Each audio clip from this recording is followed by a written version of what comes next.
To think, to reason, makes us human, sets us apart from the rest of nature. People communicate in intricate ways about complex subjects, and at the center of it all, a thinking machine, the computer. With it, our thoughts can be recorded. What once seemed impossible now seems commonplace. Today, computers are capable of amazing tasks that boggle the mind. But the evolution of a thinking machine, a computer, engaged some of the greatest minds of the last 2 centuries. The story of the computer contains squandered chances, fortunate accidents, frequent missteps, fantastic insights, and unprecedented genius. It is the story of a machine that helps us win a war, figures in the creation of weapons of inconceivable destruction, and sends us into space. The birth of the computer spawned the growth of whole industries, led to the world's greatest personal fortune, and will increasingly affect the lives of everyone on Earth. Thinking machines, the creation of the computer.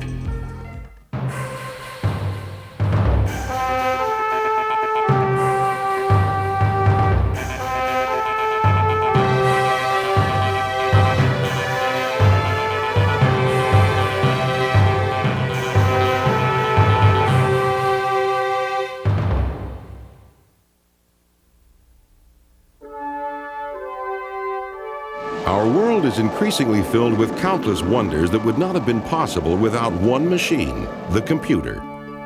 Although computers are enormously intricate, their most basic components consist of simple devices that can be switched to either one of 2 states, on or off.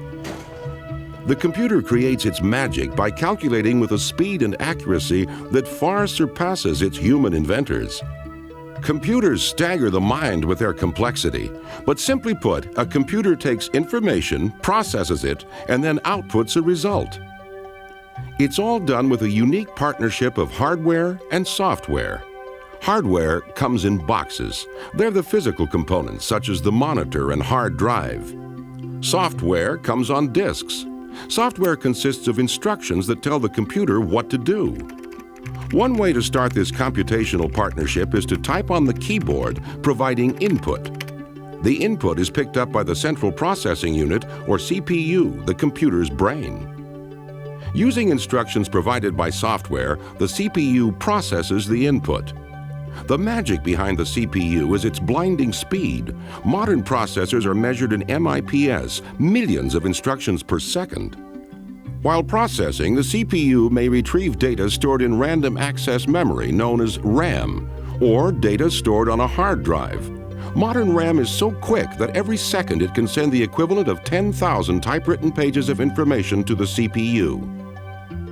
And modern hard drives can store the equivalent of 250,000 pages of typewritten material. After processing, the CPU outputs information, often on a monitor. The whole procedure is usually so quick that it appears instantaneous. Today, computers are so commonplace we take them for granted. But not long ago, computers only existed in the imagination of a few visionaries. The search for machines that could figure quickly and accurately has seized the human imagination for thousands of years. In fact, the computer's family tree has roots so deep in the past, it's impossible to know exactly where they begin.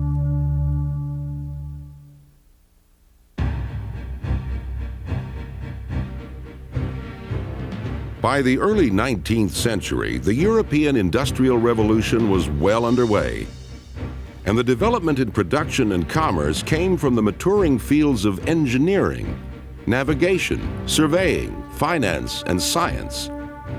The practical application of these fields relied on volume after volume of tables. Tables for trigonometry, tides, interest rates, multiplication, and gravity. Tables were critical. The actual figuring was done by people who specialized in mathematical computation. Surprisingly, these people had a familiar job title. They were called computers. These human computers toiled over their tables incessantly, monotonously, and made mistakes. Typically, tables were full of errors. The requirement for accurate tables introduced one of the most eccentric and brilliant figures into the story of computers, Charles Babbage. Oh, Babbage was an extraordinary scientist. I mean, Babbage was a great scientist. Babbage was 100 years ahead of his time. You can't say that about many people, but you could say that about Babbage.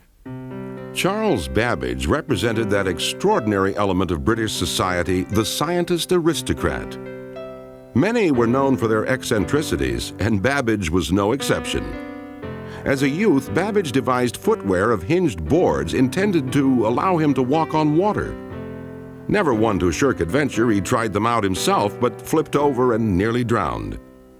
Babbage demonstrated his brilliance in mathematics while attending Trinity College in Cambridge. In 1820, Babbage was checking the accuracy of calculations made for the Royal Astronomical Society and kept finding errors. He reasoned that a machine could be constructed that would calculate the tables and directly print the results. He called the machine the difference engine. He drew up plans for a section of the device and had it built with his own funds in 1822. Babbage couldn't pay for the construction of the entire device, but since the greatest beneficiaries would be the British government and people, he made the extraordinary step of petitioning the government for a grant. In 1823, the Treasury provided the project with startup funds. Government support for the computer industry is nothing new. It's very much a big topic in the news today, and it will continue to be. Computing is an expensive proposition, and it usually requires some government support if it's going to get anywhere. Babbage hired a mechanical engineer, set to work on a complete design for the difference engine, and immediately ran into difficulties. The mechanical machine shops of the time were not advanced enough to produce parts in the precise measurements that Babbage's plans required. So Babbage designed better machine tools, which would eventually improve the entire state of British tool manufacturing. By 1829, Babbage had spent the £1,500 grant from the government and even more than that from his own funds. But only a few bits and pieces of machine had been completed. Babbage's project began to attract critics. He was plagued by several problems.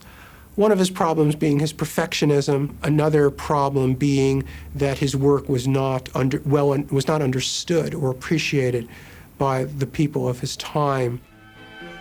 Babbage had many enemies. Even London's organ grinders despised him because he had tried to have them banned as their music interfered with his thinking.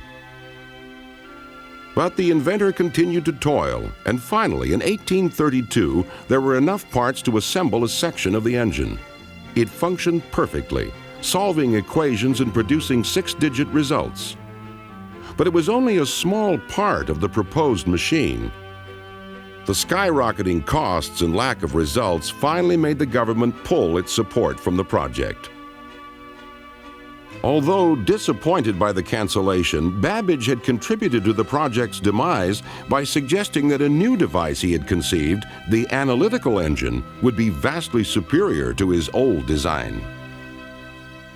Babbage, in hindsight, probably should have finished the difference engine and seen how far he could have gone with that before starting the analytical engine. There's no question that the analytical engine was more than he could handle. Babbage was obsessed with his new idea. With the analytical engine, Babbage asked himself, why not build a machine that could solve any mathematical problem? At the age of 43, Babbage had the vision of a computer, a vision he pursued for the rest of his life. The extraordinary fact is that Babbage's overall design for the analytical engine had many components analogous to those in a modern computer. The heart of the machine, the mill, made the calculations, like the central processing unit of modern computers. An oblong structure, the store, held numbers to be used in the calculations, like modern computer memory. Instructions and numbers could be fed into the machine using punch cards. Much of what we know about the workings of the analytical engine came from the writings of Ada, Countess of Lovelace. Among the people who understood what Babbage was doing was a woman named Ada Augusta, who was the daughter of one of the daughters of Lord Byron, the poet. She had studied mathematics as a child and had quite a bit of talent. Ada met Babbage at one of his famous dinner parties that were often attended by the luminaries of British science and engineering. Babbage demonstrated the working section of the difference engine for her, and she was immediately captivated by it. She published a simple description of Babbage's vision for the analytical engine.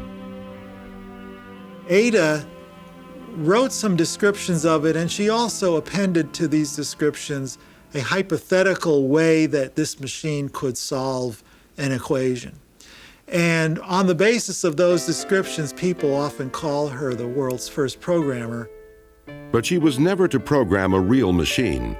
As Babbage entered the last years of his life, his great work was unfinished. He had become cranky and suffered constant attack by his many enemies. In 1871, when London's organ grinders discovered that Babbage was ill, they surrounded his house and serenaded him, increasing his agony until he died. Only a small portion of the analytical engine was built in Babbage's lifetime. Babbage's vision of the computer fell into obscurity, and except for the detailed texts left by Ada, could well have been forgotten. Babbage's machines, which were never finished, which existed for the most part only on paper, were proto-computers. They were mechanical, they used gears, they used metal shafts. They weren't computers in our sense of the term, that is, they weren't electronic digital computers, but they were abstractly and on paper mechanical computers. It would be nearly 100 years before a programmable computation device would again be conceived.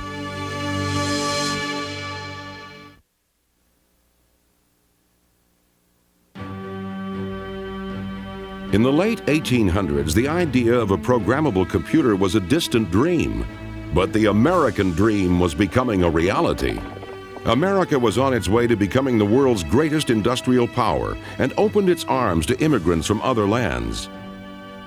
In the second half of the 19th century, America's population increased 35% each decade. America's exploding population began to endanger one of its great institutions, the American census.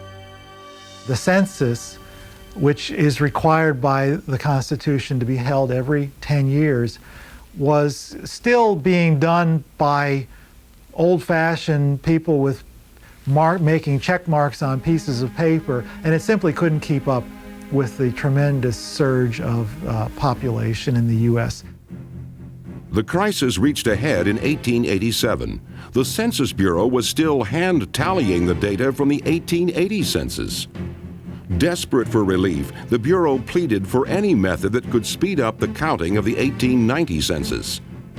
The superintendent of the census had proposals for 3 systems, so he decided to stage a contest. 2 of the systems relied on hand counting. The third, developed by a young, rather humorless former MIT instructor named Herman Hollerith, used punched cards. Punch cards would one day become the standard method of feeding high volumes of data into computers. Now, where he got this idea, we are not sure. He may have been inspired by the fact that a conductor on a railroad punches your ticket when you hand it to him. Hollerith's system beat the others easily. In the tabulation portion of the test, it was nearly 10 times faster. The Census Bureau leased 56 of Hollerith's machines at $1,000 a year each and put them to work in July 1890. Census Bureau clerks used Hollerith's machines to punch the cards and then tabulate the results. Scores of operators were trained to use the puncher quickly and accurately. The tabulating was done with electricity. A metal pin that passed through a card hole made electrical contact with a cup of mercury, completing a circuit that was registered on a tallying device that consisted of rows of clock-like dials. Hollerith's machines were a step toward the later development of computers. They significantly sped up the processing of information. The results of the 1890 census count were a triumph for Hollerith. In just 6 weeks, the population count of 62,622,250 was tallied. Hollerith became the talk of the scientific community. He rented an office and set himself up in business. He called his new enterprise the Tabulating Machine Company. Hollerith had the Census Bureau business in his pocket, and the future looked bright. But it turned out to be harder than it seemed.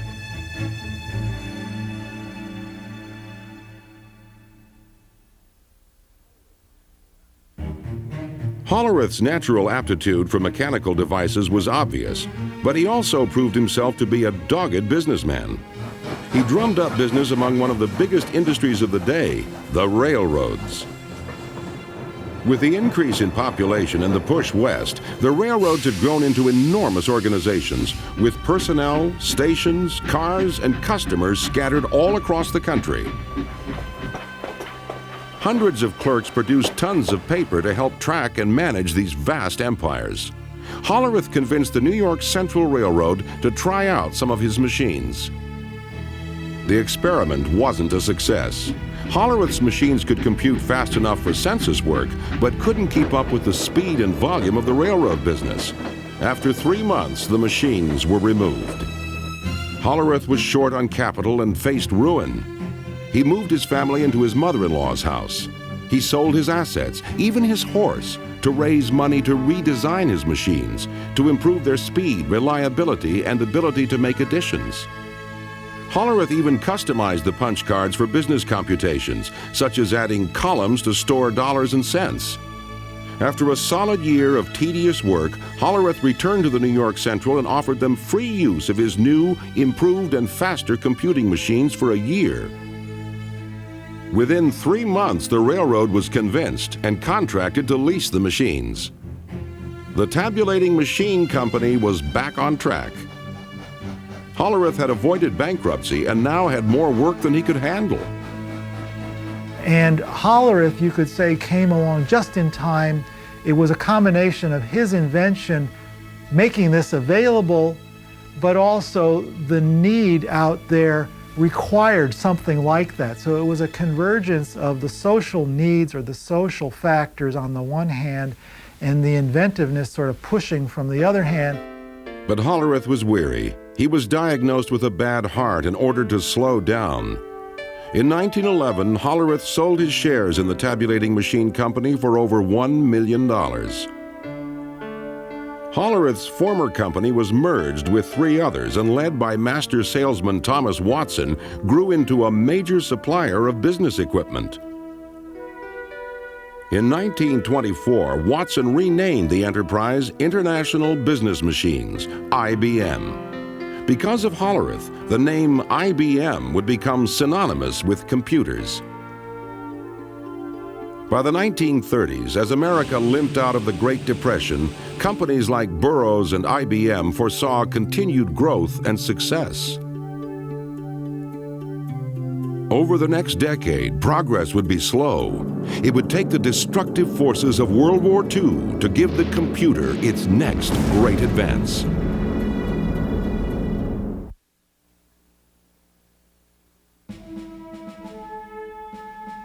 World War II spurred the development of the true computer.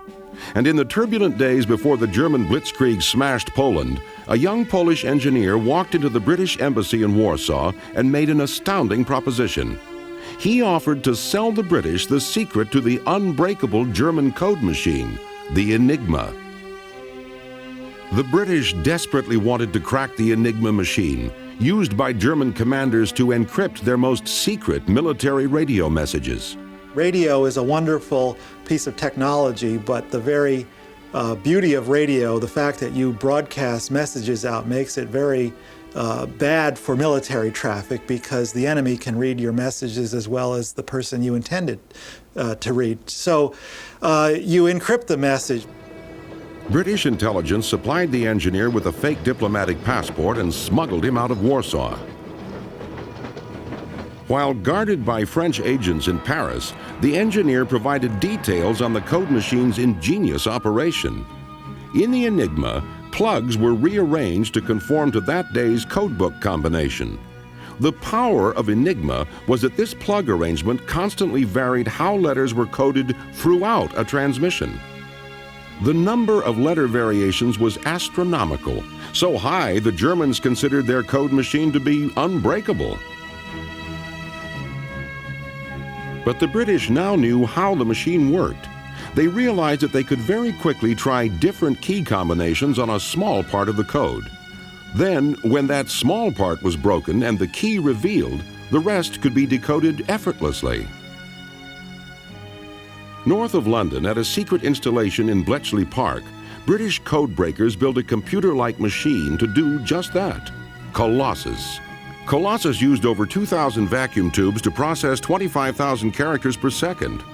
Colossus could only do one job, but it could compute very quickly. Its deciphered German transmissions were called the ultra-secret, the most closely guarded secret of the war. While the British were now able to read German messages, the question was how to take advantage of the secrets without tipping off the Germans that their code had been compromised. The most senior Allied commanders were privy to ultra material, but had to exercise caution in reacting to it so as not to tip their hand. Ultra information was never revealed to anyone in a position to be captured by the enemy. Field commanders often went into battle lacking information on the enemy that was known to their superiors from ultra dispatches. This secrecy may have also kept Colossus from prominence in the history of computers. While Colossus was breaking German codes, across the Atlantic another computational device was under construction. The machine which would directly influence the design of all future computers was being built in Philadelphia.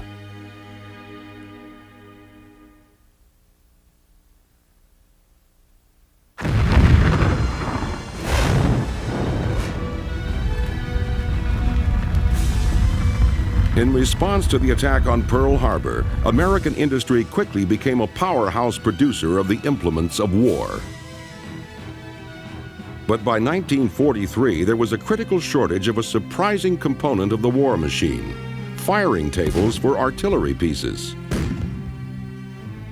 Firing tables allowed gunners to correctly aim their guns in different ranges, altitudes, temperatures, and wind conditions. To calculate these tables required enormous numbers of calculations, which at that time were done by human beings. Incidentally, these people who did them were called computers. That was their job title. And they operated adding machines, mechanical adding machines primarily. And they would simply step through these calculations and produce these tables. One of the centers of firing table calculation was at the Moore School of Engineering at the University of Pennsylvania in Philadelphia. Midway through the war, it became clear that the tables could not be produced fast enough. This was a crisis. Without tables, new guns could not be shipped to the troops overseas. To break the bottleneck, a Moore School physicist, John Mauchly, made a fantastic proposal. He suggested that he could build a giant electronic computer that would be able to figure a single trajectory in 100 seconds. The Army, desperate for a device to help them win the war, reluctantly committed to the proposed cost of $500,000. Mauchly and a brilliant graduate student in electrical engineering, Presper Eckert, set to work constructing ENIAC, the electronic numeric integrator and computer. Driven by the knowledge that friends and relatives were dying in battle while they worked in Philadelphia, the team of young engineers toiled incessantly. But could they create such a monster? Everything had to be invented from square one.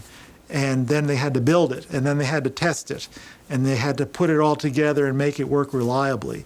And then they had to learn how to program it. Nothing close to ENIAC had ever been conceived. Nearly 100 feet long and weighing 30 tons, it contained almost 70,000 resistors, 10,000 capacitors, 6,000 switches, and 18,000 delicate vacuum tubes. Vacuum tubes burn out just like light bulbs. In a machine that contained 18,000 vacuum tubes, it was likely that at least one would always be burned out, crippling the machine. Presper Eckert found the key to making ENIAC function. He had the vacuum tubes built to high tolerances. He critically tested them, and then he ran them at low power. If you took these measures, you might be able to get the machine to work for 10 minutes, half an hour at a time. Since the machine calculated so quickly, you can get a lot of work done in a half hour. And so that's what happened. After 2 years of intense work, ENIAC was complete, a few months after the Japanese surrender. Although it wasn't finished in time to help win the war, ENIAC was a marvelous machine. Huge and hot, it could perform up to 5,000 additions, 357 multiplications, and 38 divisions every second. By far and away the most complex machine of its time, ENIAC still lacked many of the qualities of a modern computer. Its memory was very primitive. It had to be laboriously rewired each time it was programmed and couldn't make logical decisions based on its calculations. But with tremendous expenditures of time and money, ENIAC had proved that computers could be constructed. However, except for arcane scientific calculation, did anyone really want them? The question lingered, could anyone build a really practical computer?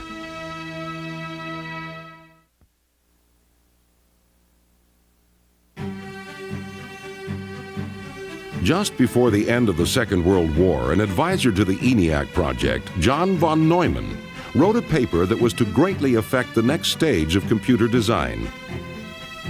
Von Neumann possessed a photographic memory, an incomparably fast mind, and was one of the principal scientists involved in the Manhattan Project, the building of the atomic bomb. He was also an advisor on ENIAC. The paper von Neumann wrote after the war delineated the structure of a modern computer. The paper drew heavily on the work building the ENIAC, yet was undeniably augmented by von Neumann's brilliance. Von Neumann's computer was to have a processing unit, a controlling unit, memory, input, and output. But most importantly in the evolution of computers, it would hold its programming internally in its memory. Internally held programs give computers their power and versatility because an internal program can modify what it does based on data or the results of computations.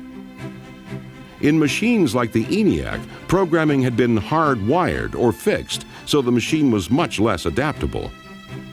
The idea for storing the program internally was the last key to developing the true computer. But whether it was von Neumann's idea has long been hotly debated. Eckert and Mauchly claimed they formulated internal programs as a natural part of their work building ENIAC, although they couldn't stop and incorporate the idea into the machine. But many who read the paper assumed that all the genius behind it was from the great von Neumann. He was one of the most widely regarded mathematicians in the world. Eckert and Mauchly were relatively obscure. Eckert was a young man just out of school. Mauchly had been a professor at a fairly out-of-the-way college. They didn't have international reputations. Eckert and Mauchly weren't included as authors in the paper. They felt they had been betrayed. The most important effect of von Neumann's paper was to spur computer development. Eckert and Mauchly moved into offices in Philadelphia, hired a staff, and set up a company that would build a business computer. They called it the UNIVAC. They signed a fixed-cost contract to build a UNIVAC for the Census Bureau, rolled up their sleeves, and went to work. Unfortunately, building UNIVAC turned out to be a monumental undertaking. As they struggled to make UNIVAC real, they also struggled financially and needed to be bailed out by a series of larger companies. They eventually joined forces with Remington Rand, a flourishing typewriter manufacturer. In March of 1951, after 6 years of toil, they finally delivered the first UNIVAC to the Census Bureau. Unlike ENIAC, the UNIVAC was an entire computer system designed for business. UNIVAC could be programmed for a variety of data processing tasks. Compact tape drives held data, and results were automatically printed. But even with the backing of Remington Rand, sales remained slow. Very few people understood how useful a computer could be. That perception changed dramatically one night in 1952.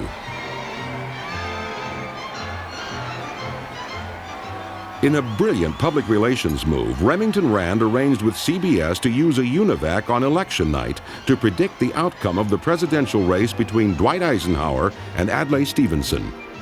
Polls said the race was too close to call. No one had ever programmed a computer to make electoral predictions.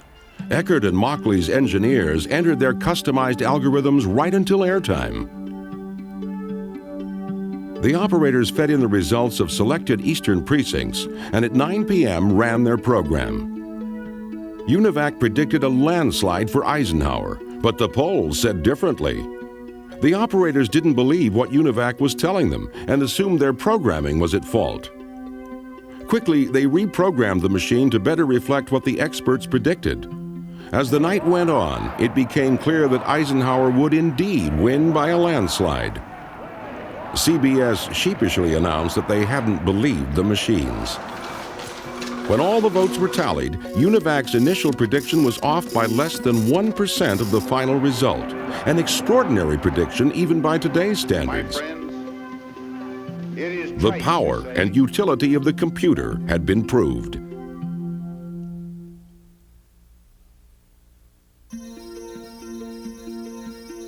After the success of UNIVAC, various companies began to see a future in computer development.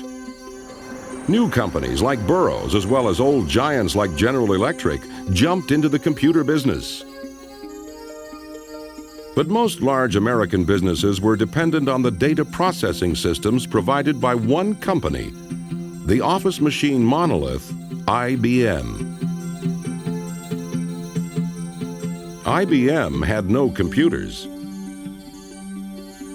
IBM's aging leader, the legendary sales guru Thomas Watson Sr., was not eager to jump into the enormously costly development of computers. A computer back then contained thousands of vacuum tubes, occupied, one or more large rooms, and required a small army of attendants to run. IBM and most other people didn't see how computers could be used in business. It took Watson's son, Tom Watson Jr., to lead IBM into the computer age. As Watson himself recalls, the move was spurred by IBM's customers who were fed up with bulky punch cards. I remember particularly Jim Madden, then vice president of the Metropolitan Life, who said, we're going to cancel our IBM just the minute we learn to do this in tapes, because 3 floors of the Metropolitan Life building are used to store the cards of our customers' accounts. And if we keep going the way we will, they'll occupy the whole building. We were threatened into this progress.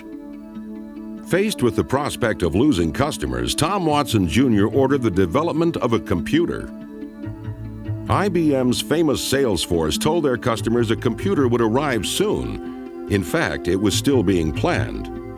Finally, in 1953, IBM unveiled the 701. Although technologically inferior to the UNIVAC, the 701 and other early IBM computers were hits with the customers because they conformed to standard IBM systems and support. IBM saw the future, and it was computers. They redirected corporate efforts to computer development. IBM's efforts paid off, and by the beginning of the 1960s, the company's large mainframe computers dominated the business. But the development of the computer was about to go in an altogether different direction.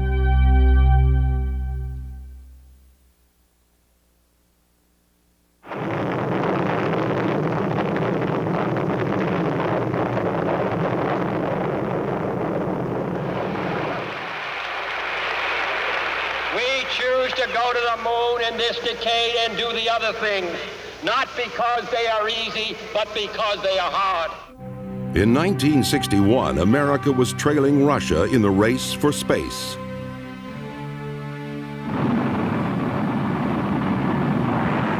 (1961), a year of achievement for Soviet scientists in the race for space.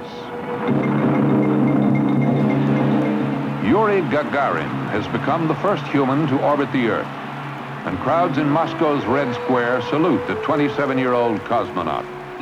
As NASA engineers began planning the lunar mission, they realized a computer as powerful as one currently the size of a room must be on board.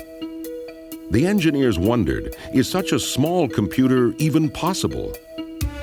The first great breakthrough that would lead to computer miniaturization had already been made on December 23, 1947, when three scientists at Bell Labs, William Shockley, Walter Brattain, and John Bardeen, invented the transistor.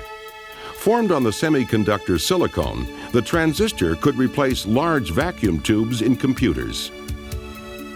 Compared to vacuum tubes, transistors were tiny, required little power, and produced little heat.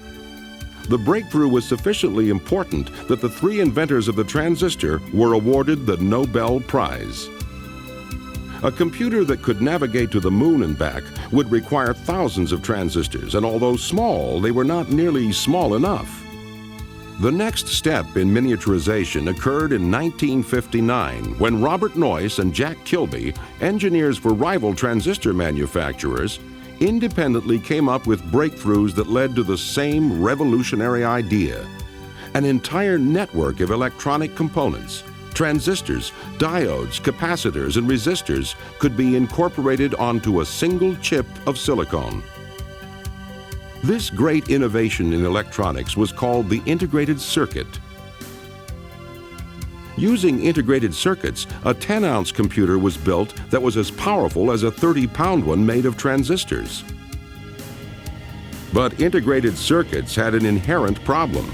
They were difficult to manufacture and therefore were expensive. But the space race had started just in time to pay for them. In 1969, 5,000 integrated circuits made up the heart of each of two identical computers, one on the lunar orbiter and one on the lander.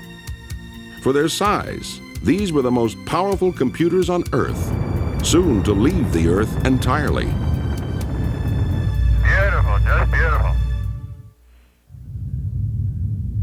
Yeah, I'm going to step off the limb now. As Neil Armstrong took one small step in the lunar dust, Intel engineer Ted Hoff was making the last great leap in miniaturization, developing an idea that would put an entire computer on a chip of silicon, the microprocessor. The genie would be out of its bottle, beginning the computer revolution and changing the world forever.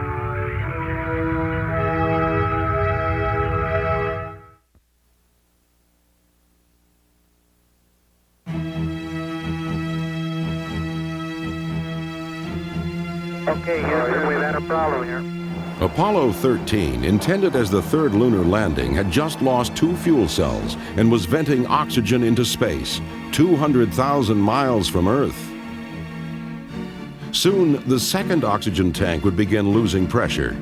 The astronauts would die unless they could precisely align their spacecraft and fire their rocket to slingshot themselves around the moon and back to Earth. Critical to the alignment was Apollo's state-of-the-art guidance computer. A new trajectory was figured. The all-or-nothing rocket firing was made. The Apollo 13 crew miraculously returned to Earth with the help of their small and powerful computer. By the last Apollo mission 2.5 years later, computers as powerful as those on Apollo would be available to everyone. That was because soon before the Apollo 13 flight, an engineer at Intel, Ted Hoff, had come up with an ingenious idea. Hoff had been told to design 12 separate integrated circuits to make a Japanese pocket calculator. He suggested placing the entire processing unit on a chip and programming it just like a computer. Intel developed the idea, and by 1970 they had a working model of a microprocessor. It was the invention not just of integrated circuits, but of a particular kind of integrated circuit, the microprocessor, that makes today's personal computers possible.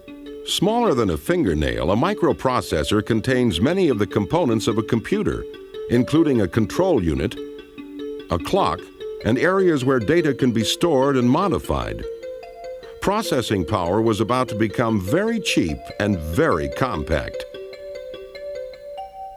In the mid-1970s, two friends, Stephen Wozniak and Steve Jobs, were manufacturing a small computer in a Palo Alto garage.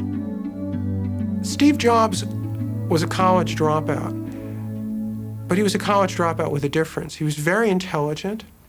He had a lot of street smarts. He was also extremely ambitious. I think perhaps more important than that, he knew the other Steve Wozniak, had created something exceptional. Steve Jobs sold his Volkswagen, and Stephen Wozniak sold his HP calculator to finance their company that would revolutionize the computer industry.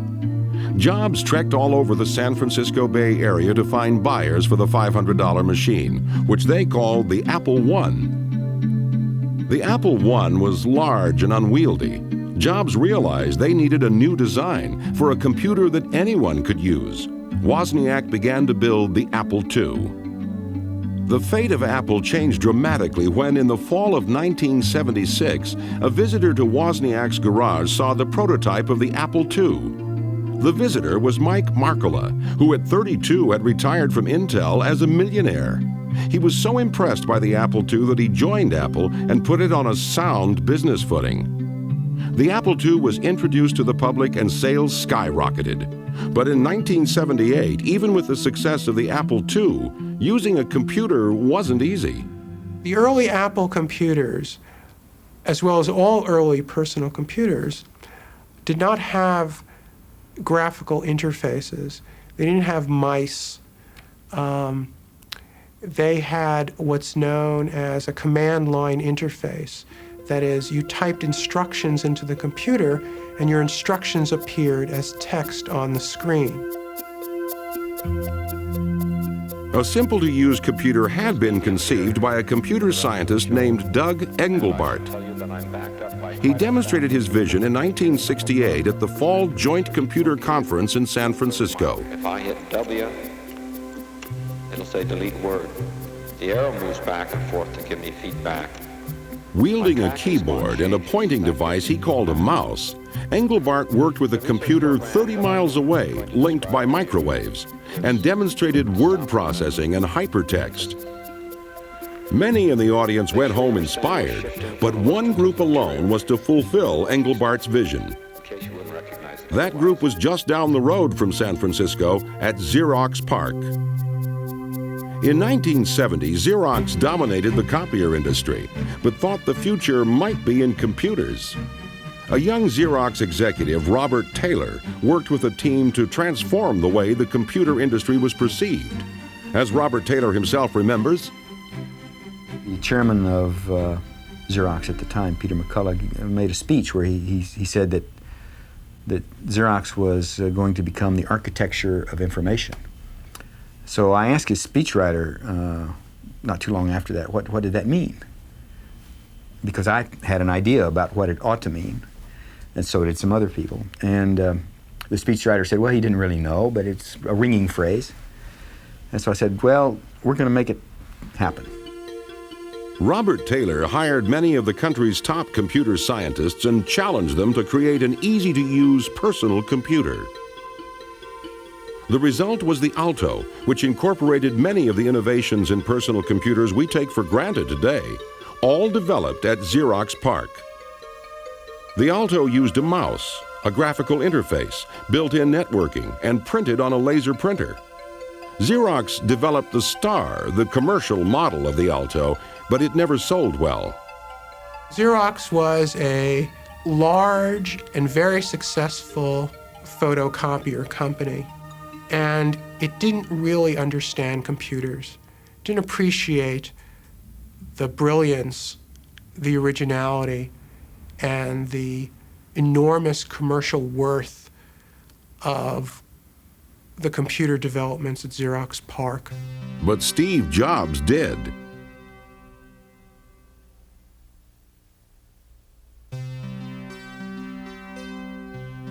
In 1979, Steve Jobs visited Xerox PARC and saw the Alto. He returned to Apple and immediately set to work on what would become the Macintosh computer, the first popular personal computer similar to those used today. What made the Macintosh easy to use was its operating system and applications, otherwise known as software. Increasingly, software was dominating the advances made in computers.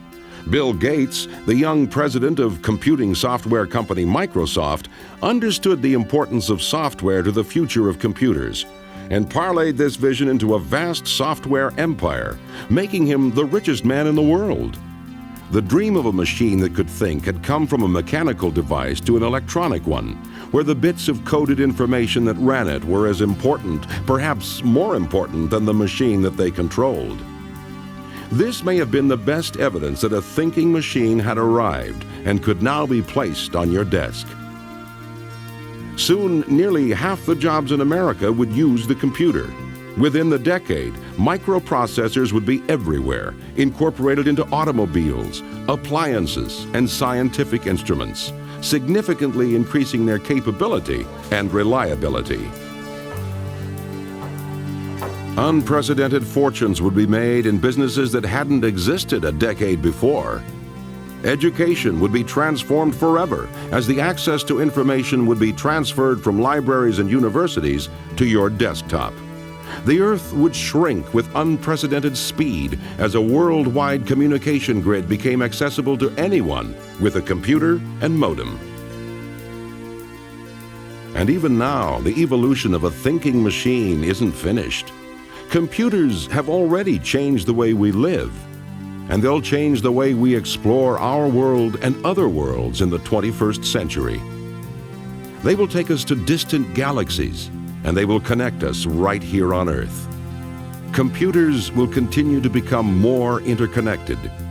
They will continue to become smaller, faster, cheaper. And software will become more powerful. Minds that have yet to be formed will mold this power to create new marvels inconceivable to us today.